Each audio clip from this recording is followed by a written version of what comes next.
Good evening all of you. Welcome to PG mathematics. आज की class में हम आगे बढ़ते हैं हमारे कैलकुलस ऑफ वेरिएशन पे। कैलकुलस ऑफ वेरिएशन में अभी तक हमने पढ़ा कि किसी वेरिएशनल प्रॉब्लम को सोल्व करने के लिए हमारे पास कुछ नेसेसरी कंडीशंस होती हैं।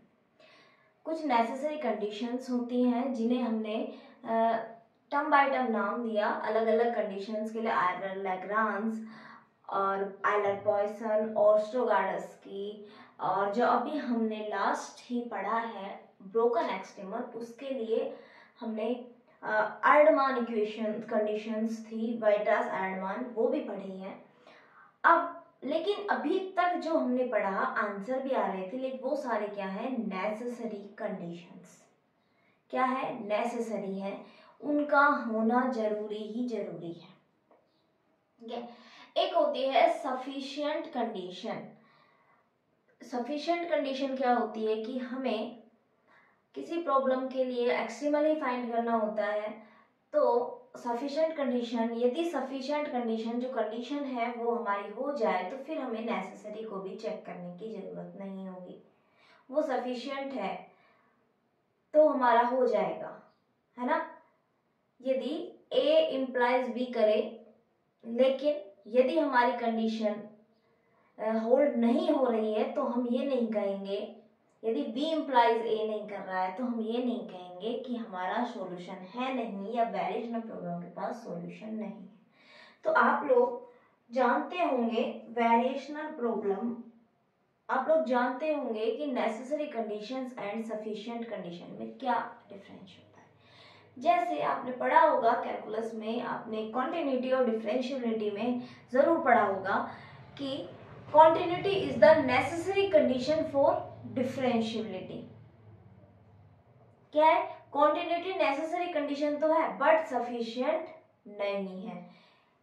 कई फंक्शन हमें ऐसे मिलते हैं जो कॉन्टिन्यूअस हैं लेकिन डिफरेंशिएबल नहीं है। लेकिन differentiability is sufficient for about continuity. यदि हमने किसी फंक्शन को बोल दिया कि वो डिफरेंशिएबल है तो फिर हमें आवश्यकता नहीं है कि हम उसके लिए कॉन्टिन्यूटी चेक करें, हम बोल देंगे वो कॉन्टिन्यूअस है। तो कुछ इसी तरह की कंडीशंस भी हम आगे यहाँ पढ़ने वाले हैं। तो ये हमारी फर्स्ट यूनिट तो थी हमारी फिक्स बाउंड्री, दूसरी थी मूविंग और फ्री बाउंड्री वाली। ये हमारी ऐसे समझ लीजिए थर्ड यूनिट है जिसमें हम सफिशिएंट कंडीशंस को पढ़ने वाले हैं। ठीक है। इस यूनिट में पहला टॉपिक हमारा होगा proper field and central field, यानी हम एक्सट्रीमल फील्ड्स के बारे में बात करने वाले हैं। सबसे पहली डेफिनेशन हम पढ़ेंगे प्रॉपर फील्ड किसे कहते हैं। ठीक है। तो फर्स्ट हेडिंग डालिए प्रॉपर फील्ड। फर्स्ट हेडिंग आप डालेंगे प्रॉपर फील्ड।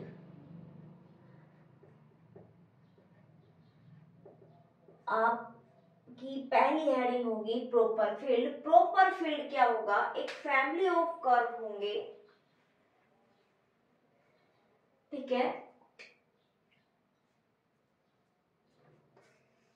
लेट y बराबर y x comma c is a curve, या कर्व क्या, c जब हम पैरामीटर ले ही रहे हैं या वो कांस्टेंट की तरह ले रहे हैं, इसमें हमने कांस्टेंट की वैल्यू नहीं दी है, c है हमारा यहाँ पैरामीटर, आप बोल देंगे कांस्टेंट है जो। तो is a family of curve, ये क्या होगा, फैमिली ऑफ कर्व होगा, फैमिली ऑफ कर्व होगा। ये हमारा कब प्रॉपर फील्ड कहलाएगा, इसके बारे में हमें बात कर ली है। ये हमारा क्या है, एक फैमिली ऑफ कर्व है where c is a parameter. आप लिख लीजिए where c is a parameter, c is a parameter is said to be, is called, yeah, is said to be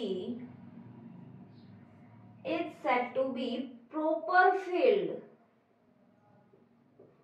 is said to be proper field,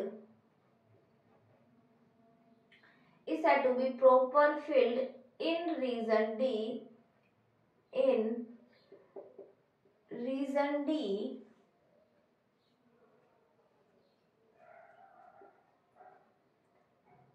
on X Y plane. हम केवल x Y plane के लिए ही बात कर रहे हैं, 2D में ही चलेंगे और 2D में भी हम एक्स वाई प्लेन में ही हमारा रीजन होगा कोई। उस रीजन के अंदर हमें देखना है कि वो कब प्रोपर फील्ड कहलाता है। आप ऑन ना लिख के ऑफ लिख लीजिए। एक्स वाई प्लेन का ही कोई हमारे पास क्या है, रीजन है डी। उस रीजन में कब हमारा वाई जो फैमिली ऑफ कर्व्स है वो हमारा कब प्रॉपर फील्ड कहलाएगा, उसके लिए क्या क्या कंडीशंस हैं। पहली कंडीशन लिखें, दो कंडीशंस है। पहली condition, for every point of region D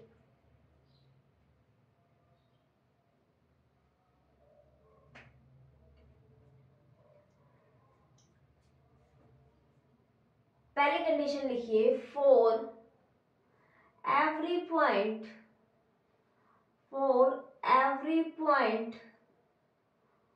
of region D,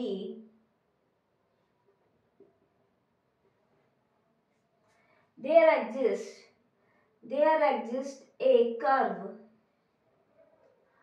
of family y बराबर y x, c। y बराबर y x, g जो हमारे फैमिली ऑफ कर्व्स हैं उसका एक कर्व हर पॉइंट के लिए एग्जिस्ट करना चाहिए, such that curve passes through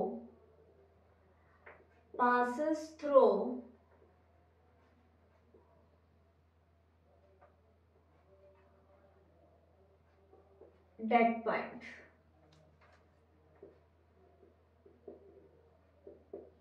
first condition हमारी क्या रही है कि रीजन डी के हर पॉइंट के लिए एक कर्व मिलना चाहिए जो उस पॉइंट से क्रॉस करे। इसका मतलब रीजन डी के हर पॉइंट पे जो हमारे फैमिली ऑफ कर्व है वो वहां से गुजरना चाहिए, पास होना चाहिए। ठीक है।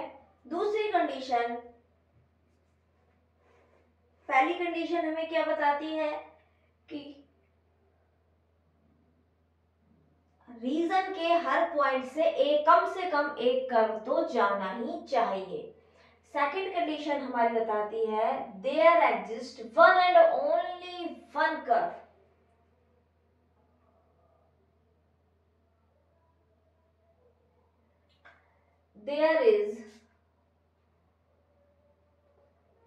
there is one and only one curve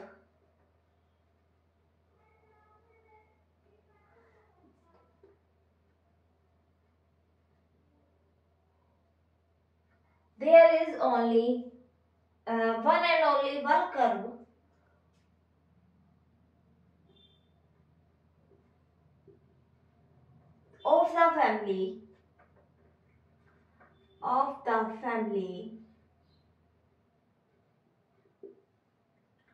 of the family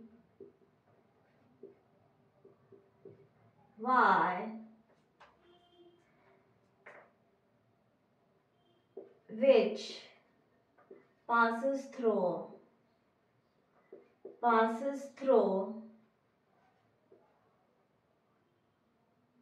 any point of the region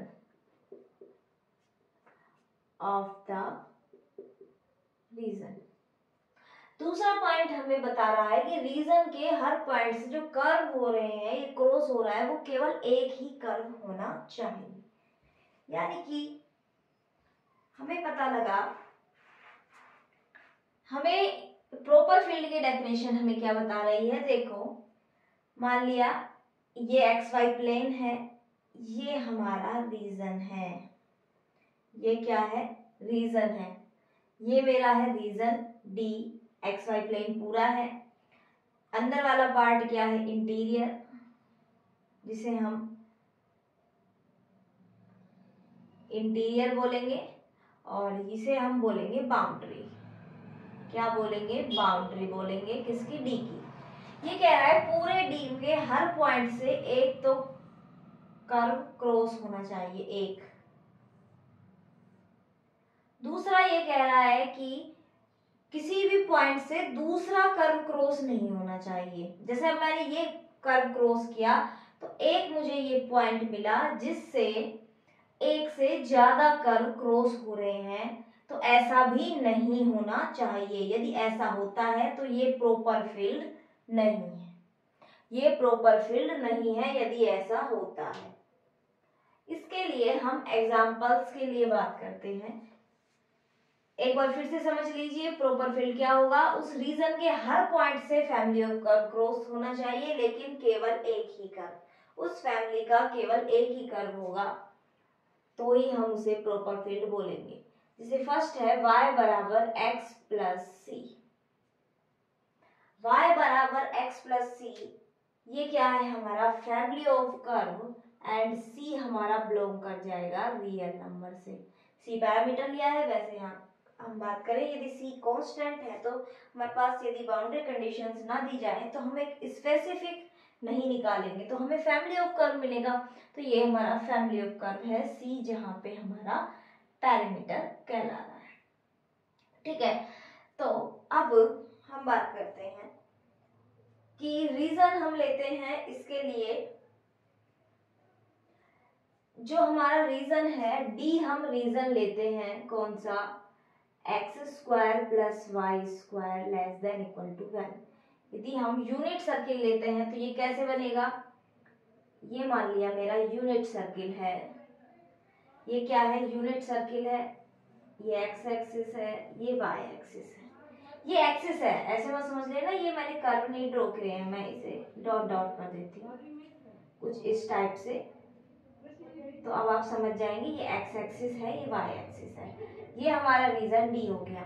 अब इस पूरे डी के अंदर हम इसे शो करते हैं। जब देखो c की वैल्यू हर बार चेंज होगी, जब c 0 होगा तो y बराबर x एक कर्व होगा, c की वैल्यू कुछ हल्की सी बढ़ेगी तो ये इस टाइप से जाएगा, c की वैल्यू और बढ़ेगी तो ये कुछ इस तरह से पैरेलल लाइंस बनती जाएगी। c की वैल्यू नेगेटिव में ले जाएंगे तो ये कुछ इस टाइप से बनता हुआ चलेगा, कुछ पैरेलल लाइंस ही होगी, तो इसका मतलब कहीं पे क्रॉस भी नहीं होगी, पैरेलल होगी सारी लाइंस, और c की वैल्यू के अकॉर्डिंग ये हर पॉइंट से क्रॉस होगा, यहाँ भी आएगी, इसके पैरेलल बिल्कुल पास पास भी लाइंस आती हुई चली जाएगी। इसका मतलब दोनों कंडीशन, हर पॉइंट से क्रॉस भी हो रहा है और साथ के साथ हम कहें तो कोई भी ऐसा पॉइंट नहीं है कि जिस पॉइंट से एक से ज्यादा कर्व्स हमारे क्रॉस हो रहे हैं। तो ये क्या है, प्रॉपर फील्ड फॉर्म कर रहा है, ये क्या है, प्रॉपर फील्ड फॉर्म कर रहा है। एक बार देखो, प्रॉपर फील्ड फॉर्म कर रहा है। आपको सिर्फ इतना देखना है कि हर पॉइंट के लिए हमें एक कर्व मिले और कोई भी पॉइंट ऐसा ना हो जहां एक से ज्यादा कर्व मिले। ठीक है, सेकेंडली यदि आपको दिया जाता y बराबर सी एक्स, सी वही हमारा r से है एंड जो रीजन है वही same X square plus Y square less than equal to 1, unit circle. अब हमारी c की वैल्यू पे डिपेंड करेगा, जब c 0 है तो y 0 यानी x एक्सिस, c की वैल्यू जब हमारे c की वैल्यू है 0 है, सॉरी 1 है, तो ये y बराबर x। इसी तरह c की वैल्यू चेंज करेंगे, ये कुछ इस टाइप से फॉर्म होती चली जाएंगी हमारे कर्व्स, इस फैमिली ऑफ कर्व्स के कर्व्स इस तरह से फॉर्म होंगे। तो एक पॉइंट 0,0 जो ये पॉइंट है, ये पॉइंट कैसा है, इसके अंदर एक से अंदर है, रीजन में है, यानी रीजन का पॉइंट है एंड उस पे हमारे एक से ज्यादा कर्व हो रहे हैं, बाकी जगह तो नहीं हो रहे, लेकिन इस पॉइंट पे एक से ज्यादा कर्व हो रहे हैं, तो हम कहेंगे not forms a proper field, not proper field, ये हमारा प्रॉपर फील्ड नहीं है। तो ठीक है, दोनों एग्जांपल्स आप देख सकते हैं। इसी तरह आपको और भी मिले तो आप बात कर सकते हैं। तो प्रोपर फील्ड हमें क्या बता रहा है कि सभी पॉइंट से क्रॉस हो लेकिन किसी भी पॉइंट से एक से ज्यादा कर्व ना हो, तो ये होगा हमारा प्रोपर फील्ड। दूसरा होता है सेंट्रल फील्ड, एंड उसके लिए मैं बात करती हूँ आपसे, पहले आप ये नोट कर लें। तो सेंट्रल फील्ड की बात करते हैं। सेंट्रल फील्ड वही सेम डेफिनेशन है, हल्का सा चेंज है। हमारे पास फैमिली ऑफ कर्व है, ठीक है, सी वहां पे पैरामीटर है। all curves of the family passes through a single point। दो पॉइंट नहीं हो सकते, सिर्फ एक पॉइंट ऐसा हो x naught comma y naught जिससे हमारे सारे कर्व्स, फैमिली के सभी कर्व्स क्रॉस होते हो, पास करते हो, एंड किसमें एक्स वाई प्लेन में एक ऐसा पॉइंट मिलना चाहिए, और family of curves form a central field inside the region D. ठीक है, यानी कि हमें एक पॉइंट तो ऐसा मिलना चाहिए जो हमारा कहाँ हो, जो X naught comma Y naught एक ऐसा पॉइंट मिले जिससे फैमिली के हर कर्व, एवरी कर्व पास होते हो। दूसरा, उस पॉइंट को छोड़ के बाकी सभी पॉइंट से केवल एक ही कर्व जाए। प्रॉपर में क्या था, सभी से केवल एक कर्व जाना चाहिए था, हर पॉइंट से ओनली एक कर्व जाना चाहिए था, केवल और केवल एक। यहाँ पे सिर्फ एक पॉइंट ऐसा हो जिससे सभी जा रहे हैं, बाकी सबसे एक कर्व जा रहा है। एंड जो X naught comma Y naught है वो इंटीरियर में लाई ना करे, या आप कह सकते हैं कि जो हमारा X naught comma Y naught है वो हमारा लाई कर जाए कहाँ पे, बाउंड्री पे लाई करे। ये कहाँ लाई करना चाहिए हमारा, या आप कह सकते हैं X naught comma Y naught कहाँ हो, boundary of D, boundary of D पे लाई होना चाहिए। X naught comma Y naught boundary of D पे होना चाहिए, इंटीरियर में नहीं होना चाहिए। और X naught comma Y naught ऐसा सिंगल पॉइंट होना चाहिए, केवल एक पॉइंट हमें मिलेगा। इंपॉर्टेंट है कि ये सिंगल पॉइंट है, ठीक है, सिंगल है, ऐसा कोई दूसरा पॉइंट नहीं है जिससे सभी कर्व्स हमारे क्रॉस हो रहे हो, पास हो रहे हो। और इसके अलावा सभी पॉइंट से केवल और केवल एक ही कर्व जाना चाहिए, एक से ज्यादा दो भी नहीं जा सकते। यहाँ तो आपको पता ही ये प्रॉपर फील्ड है, ये सेंटर फील्ड बन ही नहीं रहा है। क्यों नहीं बन रहा है भाई, हमें एक सिंगल पॉइंट नहीं मिल रहा है जिससे हमारे सारे फैमिली ऑफ कर्व जाए, क्योंकि ये सारे पैरेलल लाइंस हैं। इसमें एक पॉइंट हमें मिल रहा है जहाँ पे सारे के सारे कर्व्स हमारे कैसे हैं, पास हो रहे हैं, लेकिन ये कैसा है, इंटीरियर में है, तो ये यदि प्रॉपर नहीं है तो ये सेंट्रल भी नहीं है। ये दोनों कैसे हैं, नॉट सेंट्रल फील्ड। ये कैसे हैं, नॉट सेंट्रल फील्ड। क्यों, ये पॉइंट यदि यहाँ की जगह यहाँ होता तो शायद ये सेंट्रल फील्ड होता, शायद क्या, डेफिनेटली होता। दूसरी बात, और एग्जांपल देखिए, और एग्जांपल देखिए, एक दो एग्जांपल और लिखते हैं, इसी तरह देखना। हम फिर प्रॉपर भी करेंगे इन्हें कि हम प्रॉपरली कैसे बता पाए। यदि आपके पास देखो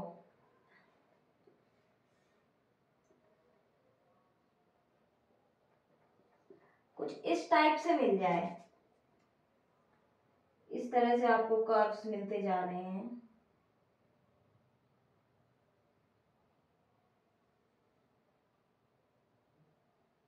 ये हर एक बिल्कुल पास पास है ये लाइन से, और इस तरह से मिलते जा रहे हैं। एक्स एक्सिस पे तो आपके पास क्या है, 0 से π/2 है, एंड इधर है आपका 0 to इन्फिनिटी वाई एक्सिस पे। तो ये क्या बनेगा, सेंट्रल फील्ड। एक पॉइंट है, बाउंड्री पे लाई कर रहा है, इंटीरियर में नहीं है हमारा रीजन, ये हमारा डी रीजन है। और सभी जब हम इन्फिनिटी तक ऐसे जाते जाएंगे तो ये सारे पॉइंट्स कवर होते चले जाएंगे, सारे पॉइंट्स इस तरह से कवर होते हुए चले जाएंगे। इसका मतलब ये कैसा है, सेंट्रल फील्ड। ये कैसा है, सेंट्रल फील्ड है। दूसरा एक एग्जांपल, यदि आपको कुछ इस तरह से कर्व मिले,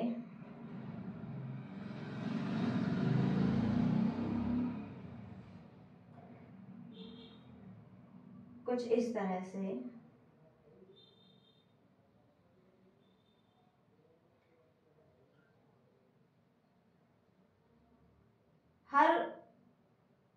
हर पॉइंट को कवर कर रहे हैं, लेकिन ये सेंटर फील्ड होगा या नहीं होगा? नहीं होगा, क्योंकि दो पॉइंट्स हमें मिल रहे हैं। इन्होंने क्या बोला, सिंगल पॉइंट मिलना चाहिए, दो पॉइंट मिल रहे हैं जहां पे सभी कर्व्स क्या कर रहे हैं, पास हो रहे हैं, तो not centre field, not centre field. ठीक है, तो इस तरह आप देखेंगे। हम क्वेश्चंस पे भी अप्लाई करेंगे इसे, आप क्वेश्चंस की चिंता ना करें, हम क्वेश्चंस पे भी इसे अप्लाई करेंगे, सेंटर फील्ड और प्रॉपर फील्ड का। एक क्वेश्चन लेंगे, उसमें रीजन चेंज करते हुए हम आपको समझाऊंगी मैं कि किस तरह से होता है।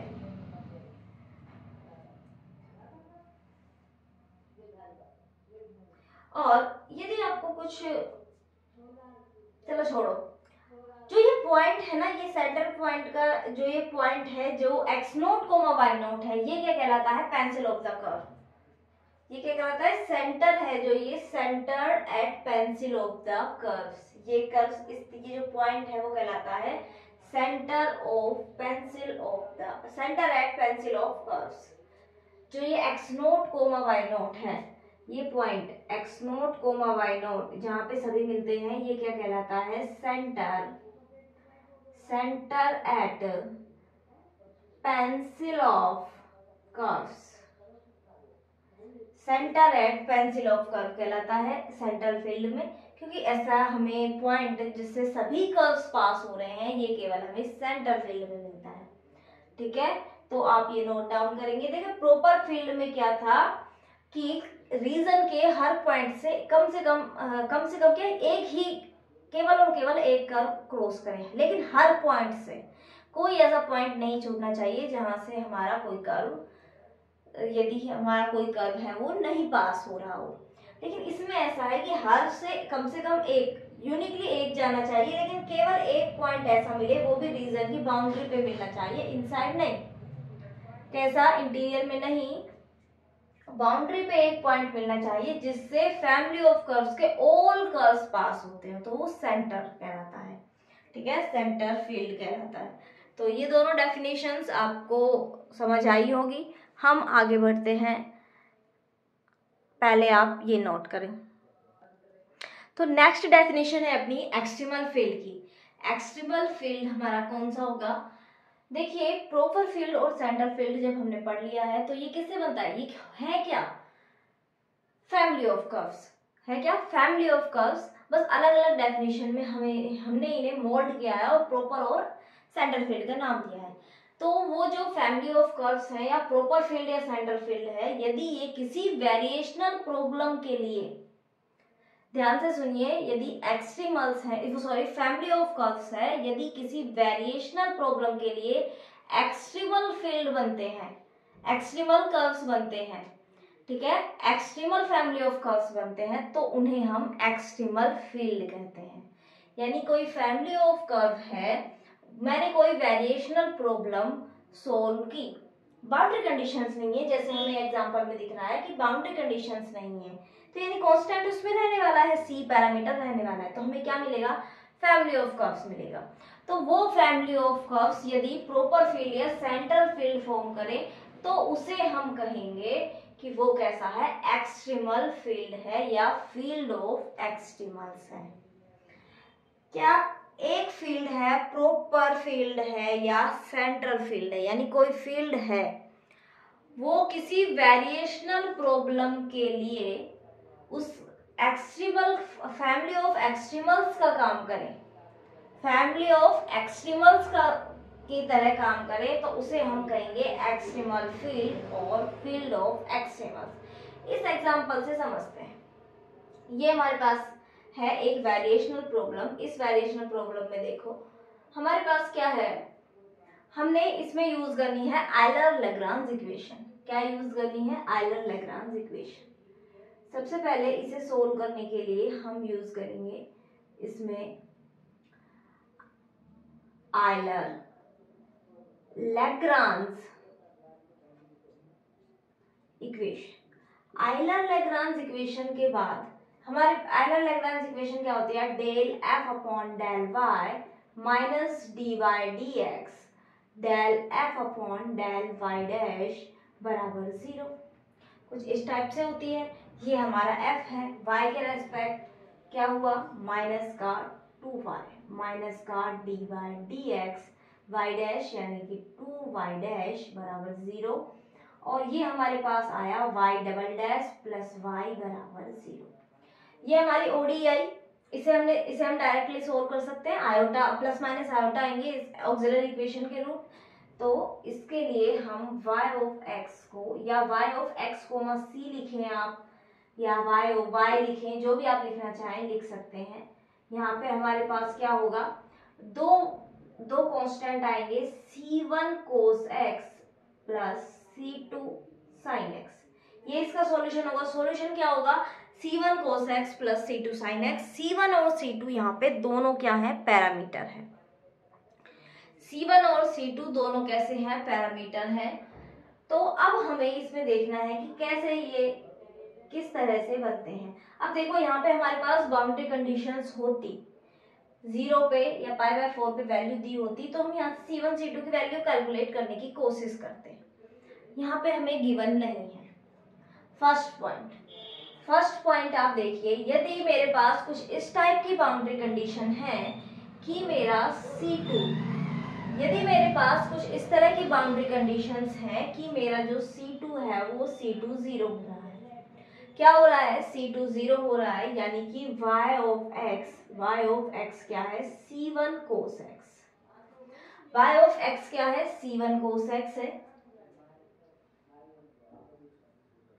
रीजन क्या है, 0 से π/4, 0 से π/4, कुछ इस टाइप से 0 से π/4। अब देखिए c1 cos x कुछ 0 पे वैल्यू होती है इसकी 1। यदि हम c1 को 1 ले, क्या ले, c1 को क्या ले, 1 लेते हैं।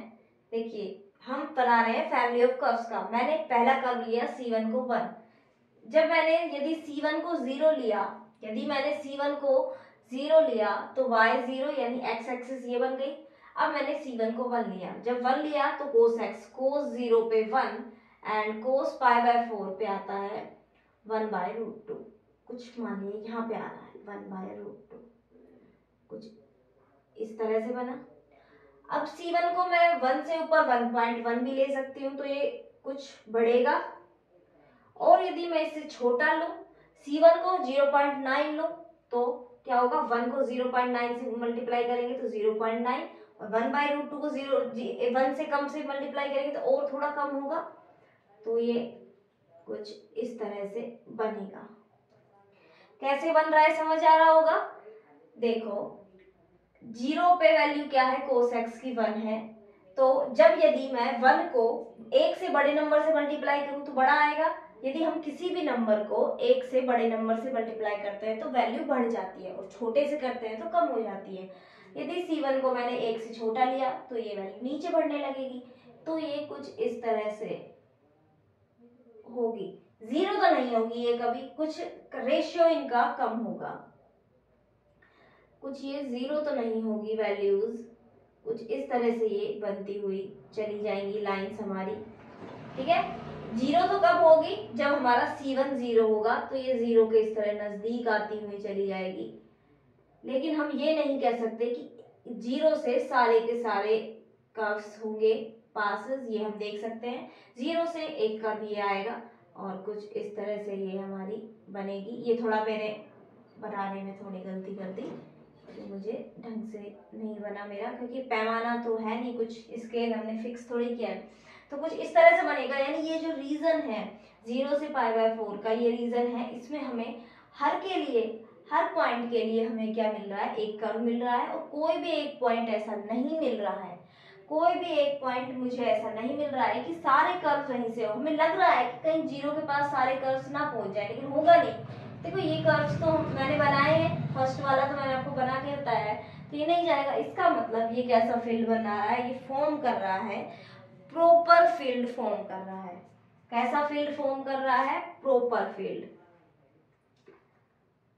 प्रॉपर फील्ड ये फॉर्म कर रहा है। कब, C2 को यदि हमने मान लिया कि ऐसी बाउंड्री कंडीशंस हैं जिससे मैं C2 को 0 बताऊं, रीजन कौन सा है, 0 से π/4। यदि मुझे ऐसा मिले C1 0 हो, यदि बाउंड्री कंडीशन, एक बाउंड्री कंडीशन मुझे इस तरह दी जाए, C1 0 है तो y क्या होगा, C2 sin x, C2 sin x। तो अब हमें यदि बनाना पड़े तो कैसा बनेगा, ये 0, ये π/4। जब C2 0 है तो y 0 यानी x एक्सिस ही होगा। जब C1 की वैल्यू 1 है तो C1 की वैल्यू 1 है तो sin 0 0, sin π/2 क्या हो जाएगा, 1/√2। अब C1 की वैल्यू, C2 की वैल्यू आप कुछ भी लेते चलिए, 0 पे तो ये 0 ही रखेगा और कुछ इस तरह से ये वैल्यूज चलती जाएंगी, नीचे भी आएंगी, C2 की वैल्यू छोटी होंगी तो, और ये ऊपर भी जाने वाला है जब C2 की वैल्यू बड़ी होगी। इसका मतलब एक पॉइंट 0 ऐसा मिल रहा है जिसे हम बोल सकते हैं centre at pencil of curves, यानी एक पॉइंट ऐसा मिल रहा है जिसे सभी कर्व्स हमारे जा रहे हैं और बाकी सभी से केवल एक कर्व जाता हुआ दिख रहा है। तो इसका मतलब ये हमारा कौन सा है, सेंट्रल फील्ड, ये हमारा कौन सा फॉर्म कर रहा है, सेंट्रल फील्ड फॉर्म कर रहा है। तो ये कैसे हैं, एक्सट्रीमल फील्ड्स हैं, क्योंकि ये किसी ना किसी वेरिएशनल प्रॉब्लम के हैं। जब हमें कंडीशन हमें दे दी जाएगी तो हम बता पाएंगे ये किस एक्सट्रीमल फील्ड के हैं। वेरिएशनल प्रॉब्लम तो यही है, बस एक कंडीशन और दे दे जिससे हमारा C2 0 हो तो ये हमारा क्या होगा, एक्सट्रीमल फील्ड। यदि हमारा C1 0 हो रहा है तो ये हमारा एक्सट्रीमल फील्ड। इसी तरह अब यदि मुझे π/4 ना देखे, वो π/2 देता, यदि वो आपको π/2 देता, अब यदि हमें π/2 मिलता, आप वीडियो को पॉज करके लिख लिया करो, है ना। यदि π/2 देता तो अब मुझे π/2 के लिए बनाना था, ठीक है। मैं रब कर रही हूँ, दोबारा से देखो, यदि अगेन ऐसी कंडीशन मिलती कि हमारा C2 0 हो रहा है तो ये 0 और ये हो गया हमारा π/2। अब ये 0, ये हमारा हो गया π/2, C1 cos x, 0 पे तो 0 ही है, ठीक है, cos 0 पे है 1 एंड π/2 पे 0, कुछ इस टाइप से। अब इसके जो कर्व हैं वो इस टाइप से बनते, यदि हम C1 को लेस देन 1 लेते, ग्रेटर देन 1 लेते जाओगे तो कुछ इस टाइप से बनते चले जाएंगे। तो यानी कि एक लाइन आएगी जब C1 हमारा 0 होगा तो ये इस टाइप से। तो एक पॉइंट मिल रहा है तो ये कैसा फॉर्म कर रहा है, सेंट्रल फील्ड, सेंट्रल फील्ड। यदि इसमें ये π/2 मैंने पहले से लिख रखा है, ये π/4 के लिए ही कर रहे थे हम उस टाइम तो, है ना, लेकिन अब π/2 के लिए करते हैं। अब यदि हम π/2 के लिए करते हैं तो देखो π/2 पे क्या वैल्यू होगी, 1, तो यानी जो हमारा कर्व 0 पे 0, π/2 पे कहीं 1 दे रहा होता, जो हमने C2 बराबर 1 के लिए, इसी तरह कम वालों के लिए नीचे, बड़े वालों के लिए C2 की वैल्यू 1 से बड़ी होगी तो ऊपर, तो अभी भी ये सेंट्रल फील्ड फॉर्म कर रहा होता। समझ आई बातें, हम किस तरह देखेंगे। तो ये भी क्या है, एक्सट्रीमल फील्ड है। इस वेरिएशनल प्रॉब्लम के रीजन चेंज हुआ है और बाउंड्री कंडीशन हमें एक दी जाएगी जिसके कारण हम C1 C2 इन्हें किसी एक को 0 बता पाएंगे। यहाँ तक की बात क्लियर होनी चाहिए आपको। फिर मैं आगे आपको एक नया रीजन, यदि हमारा रीजन पाई हो जाए, यदि हमारा रीजन पाई हो जाए 0 से पाई, रीजन क्या है, 0 से पाई हो जाए, तो अब क्या होगा, 0 से पाई में हम क्या बोलेंगे, देखो चलो हम चेक करते हैं, इसी के लिए चेक करते हैं कि अब हमारा 0 से पाई है रीजन। जब 0 से पाई है, ये 0 है, ये पाई है, यहाँ कहीं π/2 होगा, ठीक है। तो अब कैसा होगा, 0 पे वैल्यू 1, π/2 पे वैल्यू 0 एंड पाई पे वैल्यू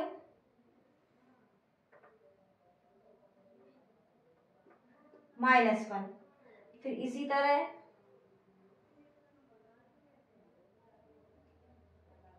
तरह ये इस तरह फॉर्म करते हुए चलेंगे हमारे। तो ये फील्ड कैसे हैं, ये फील्ड हमारे कैसे होंगे, ये फील्ड अब एक ही पॉइंट पे हो रहा है π/2 वाले पे, लेकिन हम यहाँ पे देख पा रहे हैं कि ये जो पॉइंट है π/2 वो रीजन के इनसाइड है। रीजन के इनसाइड होने के कारण ये नाइदर प्रॉपर क्या होगा, नाइदर प्रॉपर, ना तो ये प्रॉपर फील्ड है ना हमारा सेंट्रल फील्ड है, नॉर सेंट्रल फील्ड, ना तो ये हमारा प्रॉपर फील्ड है ना ये हमारा सेंट्रल फील्ड है। इसी तरह आप इसके लिए चेक करें, यदि ये हमारा पाई तक जाने लगे तो आप देख सकते हैं, यदि ये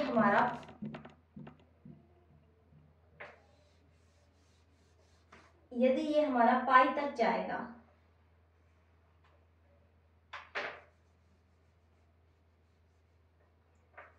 यदि ये हमारा पाई तक जाएगा तो आप देखिए 0 पे वैल्यू 0, पाई पे वैल्यू 0, तो कुछ इस तरह से ये बनेंगे, कुछ इस तरह से बनेंगे। ये हमारा पाई होगा तो ये अब फील्ड हमारे कुछ इस तरह से बनने वाले हैं। तो ये भी क्या होगा, 2 पॉइंट्स मिल गए, मिले तो बाउंड्री पे हैं लेकिन सिंगल पॉइंट नहीं है, 2 पॉइंट्स हैं, तो हम इसे भी कहेंगे नाइदर प्रॉपर नॉर सेंट्रल। ठीक है, तो इसे भी कहेंगे नाइदर प्रॉपर नॉर सेंट्रल। तो आपको मेन बात ध्यान रखनी है, यदि हमारा, ध्यान से देखिए, यदि हमारे फैमिली ऑफ कर्व्स हमारे रीजन में कहीं भी क्रॉस कर रहे हैं, आपस में 2 कर्व्स यदि इंटरसेक्ट कर रहे हैं तो वो प्रॉपर कभी नहीं हो सकता। दूसरी बात, यदि वो इंटीरियर में कर रहे हैं तो नाइदर प्रॉपर नॉर सेंट्रल होगा। यदि वो 2 कर्व्स हमारे इंटीरियर के अंदर कर रहे हैं तो ना वो प्रॉपर होगा ना सेंट्रल होगा। बाउंड्री पे कर रहे हैं तो प्रॉपर नहीं होगा, and more than 1 point intersect हो रहे हैं तो भी नाइदर प्रॉपर नॉर सेंट्रल होगा। और यदि इंटरसेक्ट नहीं कर रहे हैं लेकिन एक से ज्यादा पॉइंट हमारे बाउंड्री पे हैं तो भी नाइदर प्रॉपर नॉर सेंट्रल होगा।